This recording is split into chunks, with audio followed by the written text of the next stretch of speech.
আসসালামু আলাইকুম এভরিওয়ান, কেমন আছেন সবাই? আশা করছি সবাই ভালো আছেন। আলহামদুলিল্লাহ, আমিও ভালো আছি। শুরুতেই আমি দুঃখিত, কারণ আগের ভিডিওগুলো এখন ছাড়ছি এই কারণে, কারণ রমজান মাসে আমাদের তারাবি নিয়ে একটা তাড়াহুড়া থাকে, যে কারণে আসলে সবাই সময় ম্যানেজ করাটাও খুব টাফ হয়ে যায় এবং ভিডিও এডিট করার সময়ও পাওয়া যায় না। তো রমজানে আমরা কয়েকজন মিলে একটা ইফতারের আয়োজন করেছিলাম। যেহেতু সবাই তারাবি পড়ে, এখানে সবাই হাফেজ সাহেব, সবাই তারাবি পড়ায়, যে কারণে 27 বা 28 রমজান ছাড়া এটা আসলে পসিবল হয় না। তাই সবার আলোচনা সাপেক্ষে সবার সুবিধা মতো আমরা একটা দিন ম্যানেজ করি এবং এই দিনে আমরা সবাই ইফতারের আয়োজনটা করব। তো সেই দিনটা ছিল হচ্ছে মূলত 28 রমজান, আর আমি ছিলাম একটা কাজে যাত্রাবাড়ির এইদিকে। তো এখান থেকে আমি এখন বাইকে চলে যাচ্ছি হচ্ছে মোহাম্মদপুর থেকে সরাসরি আমি চলে যাব ঢাকার মিরপুর বাংলা কলেজে, কারণ আমাদের এই ইফতারের আয়োজনটা বাংলা কলেজের মাঠেই হবে। যেহেতু দুপুর টাইম ছিল এবং রাস্তাঘাট পুরো ফাঁকা ছিল, যে কারণে আমার যেতেও বেশি একটা সময় লাগে নাই। জাস্ট এখানে আসার পরে বিজয় সরণি যে সিগন্যালটা আসলে কখনো পার হয়ে যাওয়াটা আসলে পসিবল না। এখন পর্যন্ত আমি ব্যক্তিগতভাবে এই সিগন্যালটা আসলে কখনো একবারে চলে যেতে পারি নাই।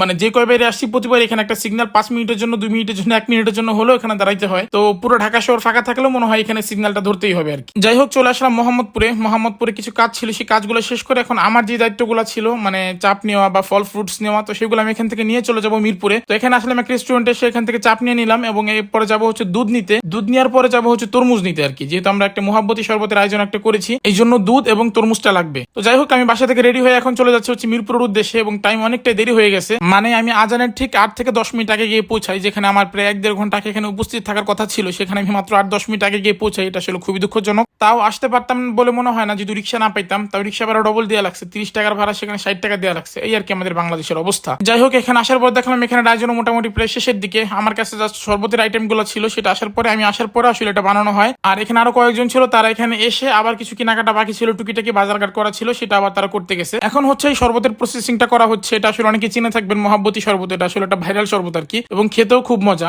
আর এই মুহাব্বতি শরবত বানাইতে আমাদের যা যা লেগেছিল সেটা বলি। অনেকেই জানেন এবং যারা জানেন না তারা জেনে রাখেন, কাজে লাগবে। তো আমাদের লেগেছিল হচ্ছে দুধ লেগেছিল, তরমুজ লেগেছিল, চিনি এবং রুহাবজা। চাইলে আপনি হালকা একটু পানি দিতে পারেন, এবং বরফটা হচ্ছে মাস্ট ইম্পর্টেন্ট বিষয়। বরফ ছাড়া আসলে আপনি এই শরবতটা খেয়ে মজা পাবেন না। তো এখানে লাস্ট একটা ছিল, সেটা আমি দিয়ে দিলাম। আসলে এখানে মূল বিষয়টা হচ্ছে খাওয়া দাওয়া না, মূল বিষয়টা হচ্ছে সবাই একত্রিত হওয়া, কারণ যার যার জায়গা থেকে শেষে ব্যস্ত, যে কারণে আসলে এইভাবে একত্রিত হওয়া হয় না। এটাই ছিল সবাই আসলে আনন্দ করা বা একত্রিত হওয়া, এটাই আসলে মেন কথা। তো লাস্ট চিনি দেওয়া বাকি ছিল, সেটাও দিয়ে দিলাম। আর যেহেতু আমাদের একটু টাইম দেরি হয়ে গেছে, সেই কারণে বড় ভাই ছিল এখানে, রিয়াদ ভাই। তো সে ভাই আবার তরমুজগুলো একটু বড় বড় করে কাটছে, যে কারণে আমাদের খাওয়ার সময় একটু প্রবলেম হয়েছে আর কি। মুখের মধ্যে আসলে শরবতের না উঠে আসলে জাস্ট তরমুজ উঠতেছিল এই আর কি। আর আরেকটা জিনিস বলতে এখানে ভুলে গেছিলাম, সেটা হচ্ছে আমরা এই শরবতের মধ্যে লিচুও দিয়েছি। তো দেখতে দেখতে আজান দিয়ে দিল। আজান দেওয়ার পর আমরা এখন শরবতটা খাচ্ছি। আসলে সত্যি কথা বলতে শরবতটা যথেষ্ট মজা হয়েছিল, এবং আমরা খাওয়ার পরেও এটা পর্যাপ্ত শরবত ছিল এখানে। তারপর আমরা যারা আশেপাশে যারা ছিল তাদেরকে আমরা ইফতার করানোর চেষ্টা করেছি, শরবত দেওয়ার চেষ্টা করেছি। তারপরও যা যা ছিল আমরা কয়েক গ্লাস করে খেয়েছি। আসলে মানে প্রচন্ড মজা হয়েছিল, এবং যেহেতু আমরা নিজেরাই আয়োজনটা করেছি, সবারই মোটামুটি হালকা পাতলা একটু পরিশ্রম করতে হয়েছে, যেন সবাই একটু ক্লান্ত।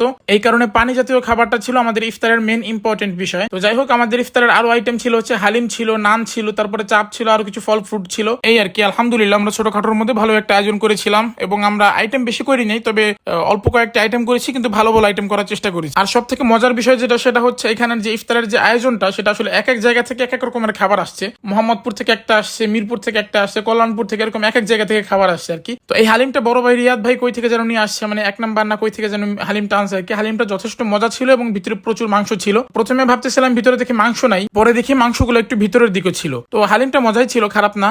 আর এখন অনেকেই বলতে পারেন সেটা হচ্ছে প্লেট নাই কেন ভাই, আপনারা প্লেট ছাড়া খাচ্ছেন। প্লেটের কথা আসলে কারো মাথায় ছিল না। ইফতারের আজান দেওয়ার পরে আসলে দেখা যায় যে প্লেট নাই। এখন এই টাইমে প্লেট আনাটাও ইম্পসিবল। যাই হোক, আশেপাশে কয়েকটা কুকুর ছিল, তাদেরকে আমরা ইফতার করাই, মানে তাদেরকে নিয়ে আমরা ইফতার করি। মানে পুরো ইফতারের শুরু থেকে শেষ পর্যন্ত, একবারে নামাজ পড়ার আগ পর্যন্ত পুরো টাইমটাই তারা আমাদের সাথে ছিল। নামাজ পড়ার আগ পর্যন্ত না, নামাজের পরেও দিকে তারা বসে আছে। আমরা আমাদের খাওয়া দাওয়া এবং নামাজ শেষ করে এখানে বাংলা কলেজের ম্যাপটা দেখতেছিলাম। তো পিছনে তাকিয়ে দেখে এক চাচা, সেও আমাদের সাথে দেখতেছে এবং সুন্দর একটা হাসি দিয়েছিল, মাশাআল্লাহ। তো যাই হোক, আমাদের এখানে সবার কাজ মোটামুটি শেষ। একজন বালতি যা যা নিয়ে আসছিল তার দেখতে সেগুলো আবার নিয়ে যাচ্ছে। কেউ বালতি, কেউ চামচ, মানে যে যা যা আনছে সেগুলো আবার তারা নিয়ে যাচ্ছে। আমার হাতে ছিল একটা ব্যাগের মধ্যে পার্টি চাদর টাদর ছিল আর কি। তো এগুলো নিয়ে আমি এখন সরাসরি চলে যাবো মোহাম্মদপুরে। তো এই ছিল আজকে আমাদের ভিডিও। তো ভিডিওটা কেমন লাগলো অবশ্যই কমেন্টস করে সবাই জানিয়ে দিবেন। তো আজকের ভিডিওটা এই পর্যন্তই। সবাই ভালো থাকবেন, সুস্থ থাকবেন, আমাদের জন্য দোয়া করবেন। আল্লাহ হাফেজ, আসসালামু আলাইকুম।